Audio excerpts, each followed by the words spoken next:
এই ফলের ক্যারেটের মধ্যে ড্রাগন গাছগুলো লাগিয়েছি আমি।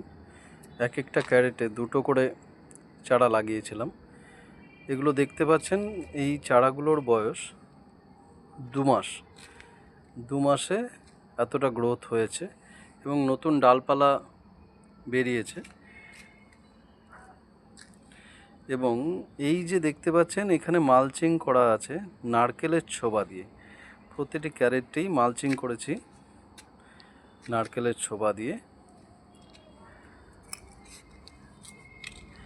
এগুলো 2 মাসের মধ্যেই অনেক ডাল ছাড়া শুরু হয়েছে। দেখতে পাচ্ছেন এখানটায় অনেকগুলো ডাল ছেড়েছে।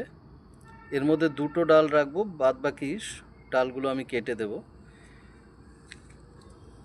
এই যে দেখুন, অনেকটা বড় হয়েছে 2 মাসেই। এবং নারকেলের ছোবা দিয়ে আমি মালচিং করেছি। নারকেলের ছোবা দিয়ে মালচিং করা আছে প্রত্যেকটাতে।